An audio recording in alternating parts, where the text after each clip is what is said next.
сзади сядет и подает, пока начнем.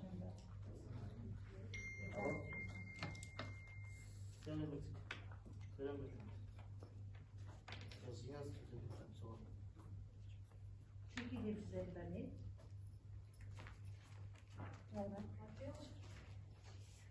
Ne?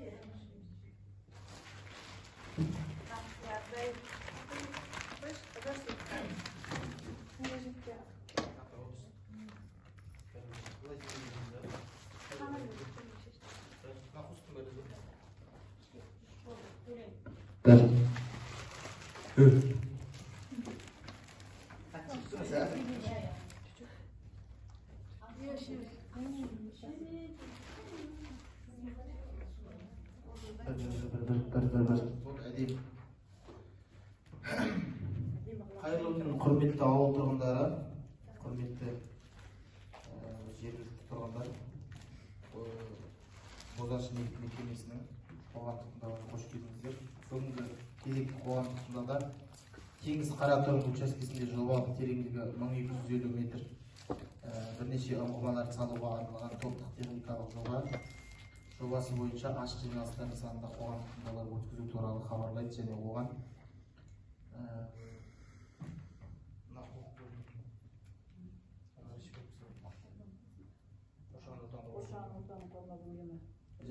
қоршаған ортаны қорғау бөлімі, қоршаған ортаны қорғау жөніндегі іс-шаралар жоспарын әзірлеу жобалары талқылануға шығарылып отыр. Қоғамдық Қазақстан Республикасының экологиялық кодексінің 96 бабына және Қазақстан Республикасы экология, геология және табиғи ресурстар министрінің міндетін атқарушысы 2021 жылғы 3 тамыздағы нөмір 386 қоғамдық тыңдаулар өткізу қағидаларын бекіту туралы бұйрығына сәйкес өткізіліп отыр. Қоғамдық тыңдаудың төрағасы ретінде жергілікті атқарушы органның өкілі мен Таңжар Қуантқан Мәкенұлы, хатшысы ретінде НПЦ жауапкершілігі шектеулі серіктестігінің өкілі Сақтау Самал Махамбетқызының кандидатурасы ұсынылады. Мына кісі қарсылықтарыңыз жоқ болса, бір ауыздан сайланады. Қарсылықтарыңыз жоқ па? Аталған қоғамдық тыңдаудың мақсаты Бозашы мұнай жауапкершілігі шектеулі серіктестігінің жоғарыда көрсетілген жобаларын. Ендігі кезекте қоғамдық тыңдаудың регламентіне тоқтала кетсек, баяндама жасауға 10 минут, қосымша сөйлеймін деушілерге 3-5 минуттар беріледі. Осы регламентпен келіссеңіздер, қоғамдық тыңдаудың күн тәртібі және регламентті бір ауыздан бекітіледі. Келісеміз ба? Ұсыныс сұрақтарыңыз болса, негізгі баяндамасын тыңдап болғаннан кейін талқылауға көшеміз. Қоғамдық тыңдауды ашық деп жариялаймын. Күн тәртібінің мәселесі бойынша сөз баяндамашыға беріледі. Қайырлы күн, құрметті тыңдауға қатысушылар. Сіздердің назарларыңызға Теңіз Қаратоғын учаскесінде жобалық тереңдігі 1250 плюс-минус 250 метрді құрайтын КМ11, КМ12, КМ13, КМ14, КМ15 және де КМ16 ұңғымаларын салуға арналған топтық техникалық жобаға қоршаған ортаны қорғау бөлімі және де 2025-2027 жылдарға арналған қоршаған ортаны қорғау жөніндегі іс-шаралар жоспары тақырыбында баяндама ұсынады. Келесі слайдымызда жобаланатын объекті туралы шағын ақпарат. Бозашы мұнай жауапкершілігі шектеулі серіктестігі мен ғылыми өндірістік орталық жауапкершілігі шектеулі серіктестігі арасында жобалық құжаттаманы әзірлеу шарты жасақталған болатын. Жер қойнауын пайдаланушысы Бозашы мұнай жауапкершілігі шектеулі серіктестігі жер қойнауын пайдалануға құқығы бар. Келісімшарт аумағы Маңғыстау облысында орналасқан. Аудан әкімшілік жағынан Маңғыстау облысы, Маңғыстау ауданы аумағында орналасқан. Ең жақын елді мекендер Ақтау қаласына асфальтталған жолмен байланысты Шибір ауылы және де 35 шақырым жерде және де Қаламқас 40 шақырым жерде, Ақшымырау және Тұщығылық ауылынан 109 шақырым жерде орналасқан. Ақтау қаласының теңіз портына Қаламқас Ақтау магистральдық мұнай құбыры тартылған мұнай құю айлағы орналасқан. Оған Бозашы түбегінің кен орындарын мұнай келіп түседі. Өзен Атырау Самара магистральдық мұнай құбыры кен орнынан шығысқа қарай 180 шақырым жерде орналасқан. Шетпе темір жол вокзалы кен орнынан 30-ке қарай 197 шақырым жерде орналасқан болатын. Қаратоғын теңіз кен орны ұңғымаларының объектілері су қорғау белдеуінен яғни Каспий теңізінен 340 метрден 950 метрге дейінгі қашықтықта орналасқан. Су басу тереңдігі 1-2 метр болатын. Су тасқыны құбылыстары бейім қатал жерде орналасқан. Жұмыс учаскесінде өңірлік және жергілікті маңызы бар ерекше қорғалатын табиғи аумақтар жоқ. Бозашы мұнай жауапкершілігі шектеулі серіктестігі келісімшарттық аумағы табиғатты қорғау аймағынан тыс жерде орналасқан. Келесі слайдымызда Ырғыз ауданының шолу картасы көрсетілген болатын. Келесі тағы да екі слайдымызда осы жоба бойынша жиынтық құрылымдық карталар көрсетілген. Келесі слайдымызда ұңғыманың құрылыс кезеңдері. Құрылыс монтаждау және дайындық жұмыстары жүргізілетін болады. Ұңғыманы бұрғылау және бекіту жұмыстары, ұңғыманы игеру жұмыстары. Жерді рекультивациялау жұмыстары, ұңғыманың құрылысы аяқталғаннан кейін техникалық рекультивация жүргізілетін болады. Бұрғылау алаңдарын жоспарлау, құрылыс монтаждау жұмыстары, бұрғылау жұмыстарының барысында бөлінген жер учаскелерінде топырақ өсімдік қабаты бұзылады. Сондықтан жұмыстардың аяқталуына қарай осы жобаға сәйкес иеліктен шығарылатын аумақты техникалық қалпына келтіруді жүргізілетін болады. Келесі слайдымызда атмосфералық ауаға әсерді бағалау.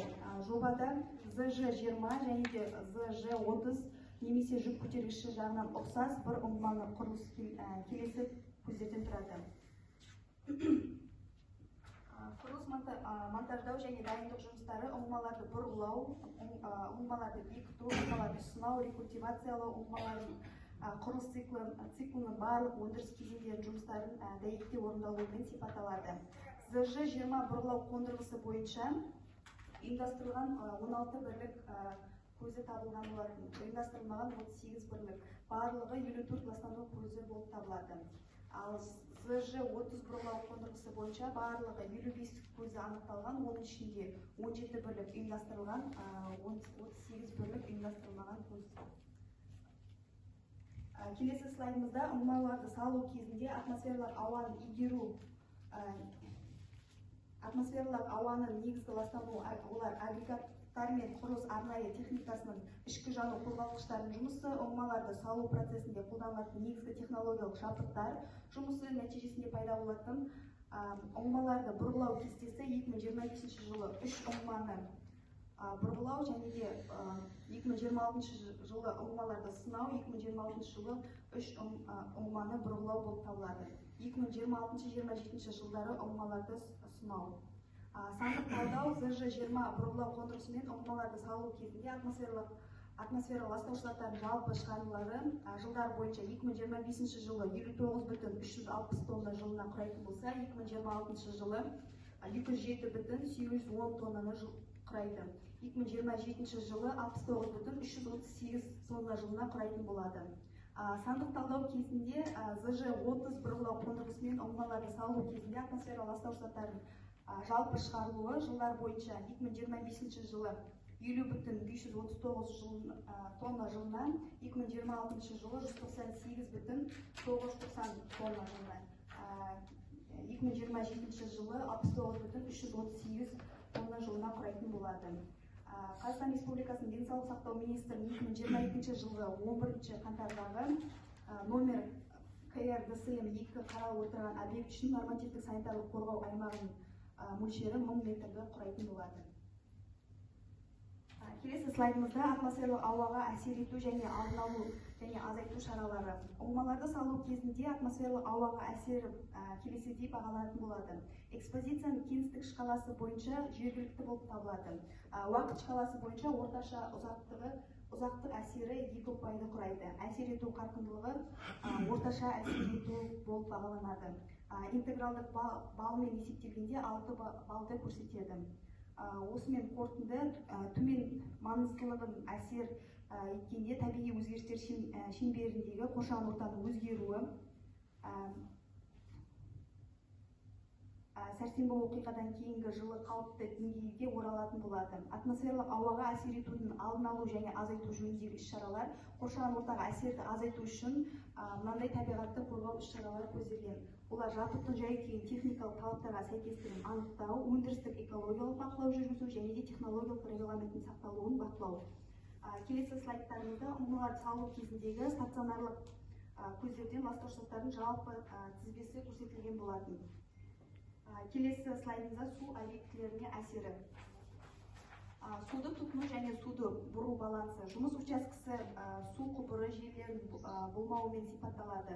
Ұңғыма құрылысының барлық кезеңдеріне әкелетін су персоналды техникалық, сондай-ақ ауыз су және шаруашылық қажеттіліктерге жұмсалатын болады. Тұщы суды сақтау әрқайсының көлемі 5 және 20 метр кубтық болатын екі ыдыста жүзеге асырылады.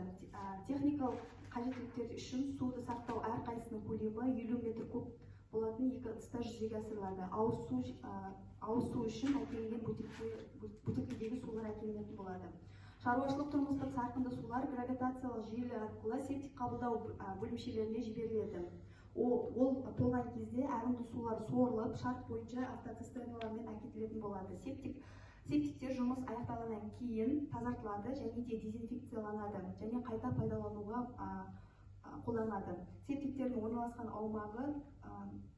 аумағы толтыруға және рекультивациялауға жатады. Ұңғымаларды салуда қолданылатын судың жалпы мөлшері екі ұңғымадан суды бұру көлемі 3010,6 метр куб кезеңді құраса, 4 ұңғымадан 7427,2 метр куб кезеңді құрайтын болады. Келесі слайдымызда жер үсті және жер асты суларын ласталуын қорғау жөніндегі іс-шаралары.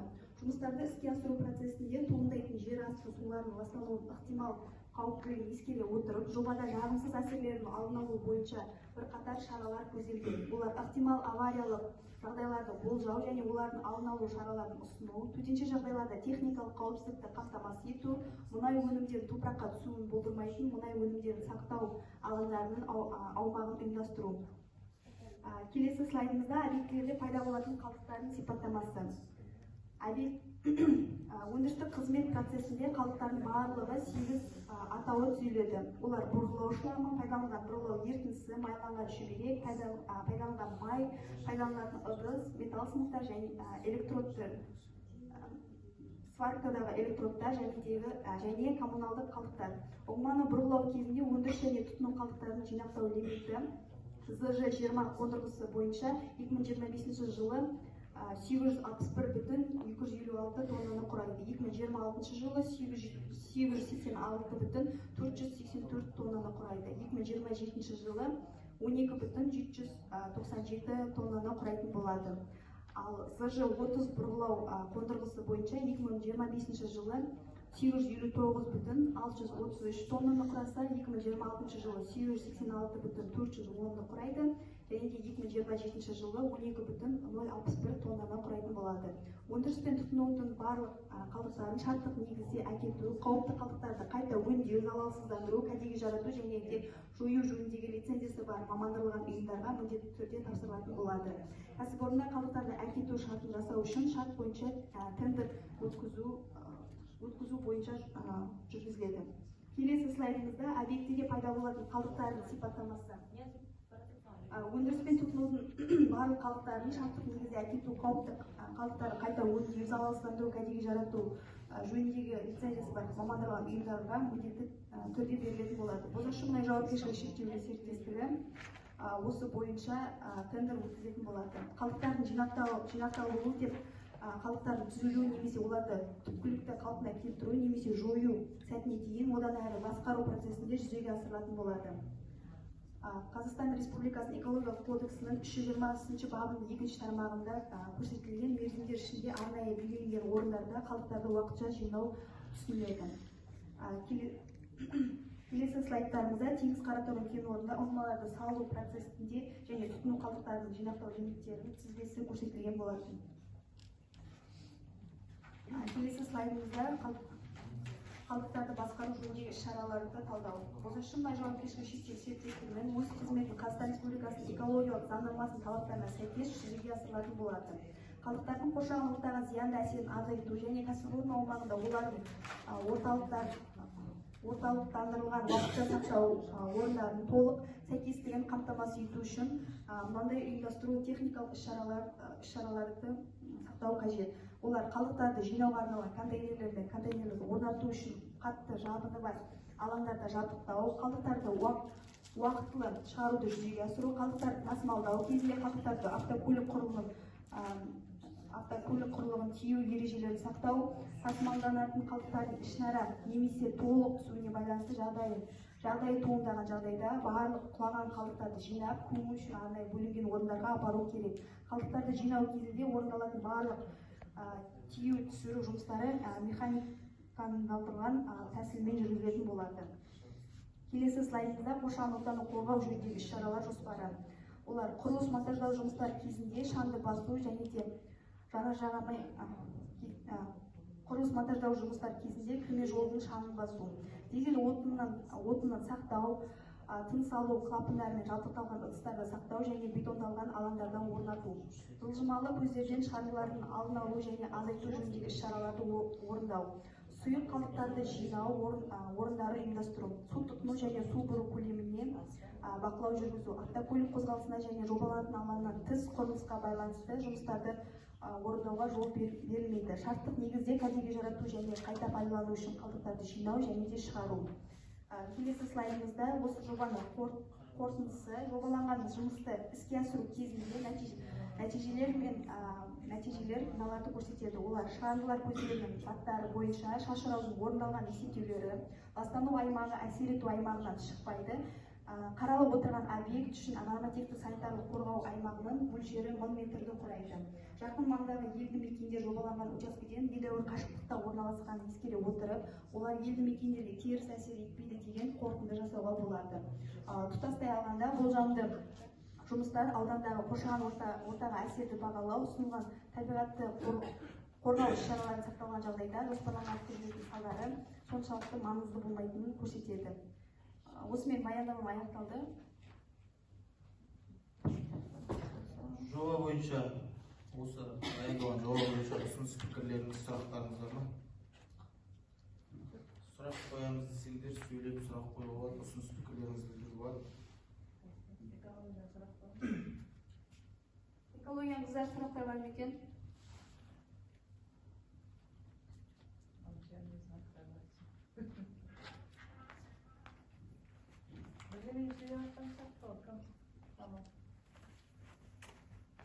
Ты сфотографировал, да, сегодня видео?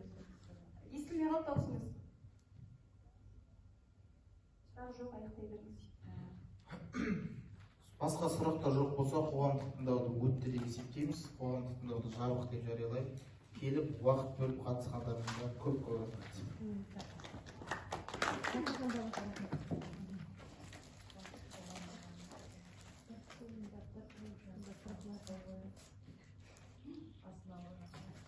Основа.